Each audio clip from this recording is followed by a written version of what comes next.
Chamgei tupchosyekchuk en Yahshua Messiah. Inoni ko kanetisiet nebo mut yekikere yekirindoitoi tupchosyekyok alak betusiek chekikuren en Bible nombo Kalenjin betusiekab igorwek. En kanetisiet netai akoi nebo ang'wan ko kitok kele misimambo nebo kanetisiet nekirindoi igorwek ko kanetisiet nebo lembech ne mwoe kole kikikochi Israel ng'atutik koyob oeng'u en tulwetab Sinai. Netai komwoe kole kiiku ng'atutik chekororon ng'atutik 10 ak kole kikoyai ng'atutik alak ng'atutik cheyachen. Ng'olyot nemi Ezekiel kurgat 20 koitab 25 neng'ololen ng'atutik chekikokoesio Israel korib ng'atutiet neking'at en Sinai keon ichek koba bororiosiek abakikochi ng'atutik chemakisome. Lakini bichuton kirindoi betusiek king'at Kamuktaindet kolosimisoni ng'atutik choton yachen kole kikiko kora en tulwetab Sinai. Kou en kanetisiet netai akoi nebo ang'wan ko kokitesetai kekere yeng'ololdoi Bishop neteki South West Lang'at nebo Mount Sion Seventh-day Church of God. Asome kora ketestai kekas yekirindoitoi Bishop betusiek chuton bo igorwek. Ko en yekirindoitoi Bishop en kanetisioni ko kang'alalen ng'alekab ketik chekaking'at Israel koteken keriosiek. Ko kainenyun ko Kirui Andrew.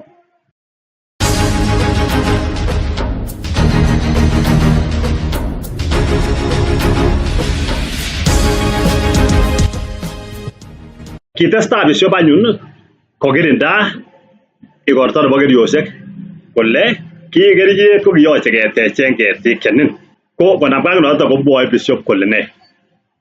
Watu wanasahau wakisoma neno moja kwamba unajua sahihi dhabihu ya mdomo yetu ya sifa na ya neno ile tunasema kwa Bwana ndio imekuwa ni dhabihu ile badala ya ile sadaka ya kuchinja. Wanasahau kwamba kulikuwa na mambo mengine pia.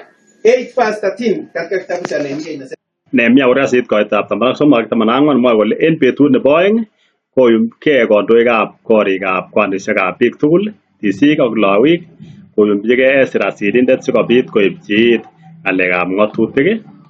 Kinyor ole kikisir en ng'atutik kou ye king'at Kamuktaindet. Ng'atutik kou ye king'at Kamuktaindet en Musa kole konyol komeny biikab Israel keriosiek en igorto nebo arawetab 7. Kacham Bishop yoniton any nyolu komeny biik keriosiek en ng'atutiet. Ak kora kobarta ak komwaita ichek en nganasokywak tugul ak en Jerusalem kole oba tulwet ak koibu morikab misitunik ketikab emitik chebo morikab misitunik chebo timin, momonik, sosik ak morikab ketik chenyikisen siketech keriosiek kou ye sirat. Kwaror Bishop kole ne? Wakati wa Ezra, wakati yenye tunasoma hapo katika kitabu cha Nehemia kwamba watu walianza kwenda kwa Ezra na akatoa kitabu cha sheria ya Musa. Ukisoma pale verse akot ndikazale ng'ololdo Bishop kole kiicher bukuitab ng'atutikab Musa neguron biik cheiburtos en tuyetab Bishop kobwote kole kitabusiek any chekibo Musa mandoi kole bukuisiek chombo Bible. Nakwambia vizuri. Na wakati walitoa hiyo kitabu wakaona kwamba imeandikwa kwamba mwezi wa 7 waweze kufanya sikukuu ya vibanda. Sasa keriosiek sijui kama tunataka kufanya hiyo sikukuu sahihi hapa. Tutapata hizo miti? Ama iko kitu hizo miti ziko kwa Museni. Tutapata wapi? Na unajua kama ilivyofanywa nini? Kama vilivyoandikwa. Akot kele ketech nguno keriosiek kenyorchin ano ketichon. Ko kit nenyolu kwarorwech Bishop koi sikomekobwote icheket igorto nebo keriosiek ko amun makinyoru ketichu. Mathayo 5:7 kolelen Yahshua molen kenyon abut ng'atutiet anan mote kimonyon abut ako ayai kosulda. Muno mwowok iman ale akoi kosirto kipsengwet ang'wan komosirto akot tisiet anan kiy neming'in en ng'atutiet akoi kosulda tugul. Nguno yoche kokuyo Bishop kole momi ng'atutiet ot nekite kotikere tiseiywek kou mobo maana ko kimwa sorunindet Yahshua kole mobete buch yoche kosulda. Sadaka imetolewa kwa sababu ni tu kisulda Yahshua tiseiywek ako kibokwee borwekyok kora koik cheikoitosek en tai nebo Kamuktaindet. Unoniton kemwa. Tunda la midomo yetu. Hiyo ndio dhabihu ile yenye tunasema katika Hosea 14. Lakini je, hizi miti imetolewa na nani? Kamwa Bishop kole ketichu kakikiteken any keriosiek ko kiisto ng'o. Kayoche komwoe Bishop any sikobwote igorto nebo keriosiek ko amun kiisto ng'o inendet neyoche komwa maechek cheyoche kowa. Eucalyptus haikusema hapo, haikuandikwa lakini ile point yenye iko hapo kabisa ya kuweza kushika ni kwamba hata kama hao mang'ombe wametolewa, hata kama hao makondoo wametolewa na Masihi, hiyo ya kweli Na mi koleo de kose bisho bile kirido kito tuku mko kole hata kama ngolole skowon maiguitos ele baide kole kisulda Yashua tiseywe sikole kisulda Yashua ngalekab tiseywe kondi ngalekab anyun ketichu. kwa sababu watu wanafanya hii sikukuu ya vipanda, wanaenda shule, wanafanya kampu kwa shule na wanasema ni sikukuu ya vipanda, lakini ni shule iko na mabati, iko na hizi zote hizi, ilikuwa ijengwe kipanda chenyewe na hakuna mtu alibadilisha hiyo. Sasa sijui walibadilishia wapi, lakini yenye ilibadilishwa tu, kama ingekuwa inafanywa hiyo, wende ingekuwa inachinjwa, kwa sababu tunasema kwamba hiyo ya kuchinja ni Masihi alifanya nini na ni tunda la midomo yetu. Kayan bishop kole ngalekab tiseywe ko kisuldaen Yashua. Ko kangalala bishop kole yatoi ibwate korto nebo keriosiek konyolu itech akole mamiten chito nekisto. Ngesoman kitabutab Joanna kurgetab 7 kekose akobo igorto nebo keriosiek nekikabit en kenyit age. Ekose ndoi komwoe kole kikarik igortab yautik igorto nebo keriosiek. Ko kimwochi chetupcho Yashua kole kotokosta igorto ako ele kolenji Yashua ichek tom koit betunyun ako mi betung'wong kotugul. Biik alak kosomoni yo kole king'ololen Yashua Pasaka mami ile kasir. Kamwa Yashua kole mawendi raini mi betunyun awendi koking'ololen igorto nebo keriosiek. Ko en taban ko yekingotokosta tupchosiekchik igorto kotokosta akine ako maibartagei ako kiwo kou neung'otigei. Ngesoman en yoto kekose kele kicheng'e yautik inendet. Ko indikas ele kiibwatita Yashua igorto nebo keriosiek ko mekas ko kitech kisibi Yashua kiwo igorto Yashua kokingen kit nekiiboru tuguk chekaking'at en ng'atutiet ako maikose inendet kokatech. Ako kingomi igorto Yashua en kolyan en 14 ko yekingokakoit kwenutab igorto ko tokosta Yashua kwo hekalut akonetis kikwong'yo anyun yautik kole kinaita ano chichi suru. Ikose ile kiwo Yashua igorto akolyan akonetis. Maana nebo igorwek ko sikineten biik ortinwek chebo kamuktaindet ako kiba koyai Yashua kou noto. Kang'alal bishop kole tomo kosulda ng'alekab ketichon kikitegen keriet en Israel. Ako ele abwatitoi ko bishop ko chito ne netat. Kikiborunen ketik biik kou kingen Yashua akot inendet ko king'alal ko ketit nebo sabibuk. Bororietab Israel ak bororietab Juda ko king'alal ko emitik oeng chetakituitos. Ngesoman kitabutab Romanik kurgat 11 koitetab 17-24 kenyoru ko kikiboisien kolewenet nebo ketik keng'ololen koyonik.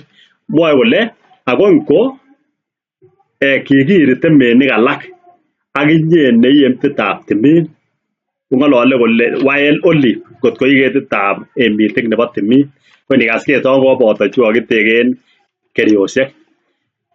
Kikinomien ichek en kwenunywan ak kioamde koboto icheket chebo tikityoket ak koib koindab emtit.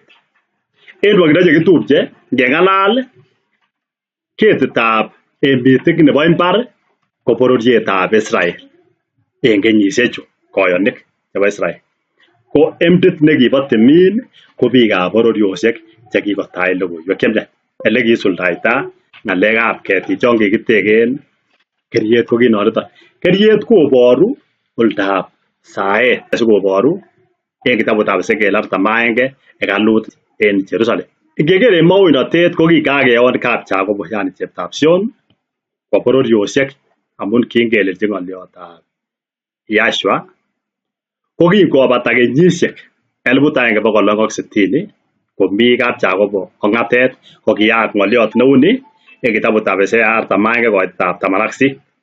Mwoe kole oyot oinosiek en komoswek chetororen ole churat ak ayat kondamatusiekab beek en kwenutab atebosiek oyoe surkwen koik tomboyot ak emet neyamat kobitunen kong'ikab beek. Kingakomanda ng'oliot en bororietab Israel kibakeyat en surkwen ak kole ne 19 amine en surkwen tarakonik ketikab chebitoik momonik chebo mwanik ak konde surkwen piripirinik, tarakonik chesabulen ak tarakonik che ter kobityo tugul. Inikas ng'olole ng'olyondoni kong'ololen Israelik ak bororiosiek che koyonik. Ko en nwokindo chekitupche ketichon kikaking'at Israel koteken keriosiek ko kinyokosulda koik koyonik. En sirutik chechang ko kikiyonien koyonik ketik. Kou indisomanen kitabutab Isaia kurgat 56 koitetab 3 ko ng'olole kole ot biikab bororiosiek komonyolu komwa kole ketit neyamat. Soman en baruetab Korintoik nebo 2 kurgat 5 koitetab 13 kenyoru ole mwoe kole amun kingen kele ngobutok kot nebo ng'wonduni nebo borwekyok ketinye tekset nebunu Elohim, kot nekimakitech en eunek nebo koikeny en kipsengwet. Kong'olole Earthly House of this Tabernacle. En nwokindo ko keriosiek chekitech Israel ko kiboru borwek chu kitinye. Ko ngong'alal Bishop kole tom kosulda ng'olyonoto tom kowal chi ko yoche kogen kole ng'atutiet age tugul ko kiisulda en or neu ne. En nwokindo koboru ketik chombo komonut koyonik chebo Israel ak chebo bororiosiek. Ngesoman kitabutab ng'ong'utiet kenyoru kora keng'ololen ketik. Kou indisoman ng'ong'utiet 22:14 komwoe the tree of life, ketitab sobondo. Itindoi tuguk chechang ile ketik ko kiboisien komuktoindet en oret konamgei ak koyonik akoi sobondab koikeny. Ko en kanisioni chekitupche kokakotok tuguchu konamgei ak kanisiab Bishop en kirindaet nekirindoi inendet betusiek cheking'at. Kobo ketik chekikiteken keriet ko kang'alal inendet kole tomo keisto chi. Kit nenyolu kokuyo Bishop konai kole ketichon bo maana ko kiboru oldab saet ak koyonik. Kongoi missing.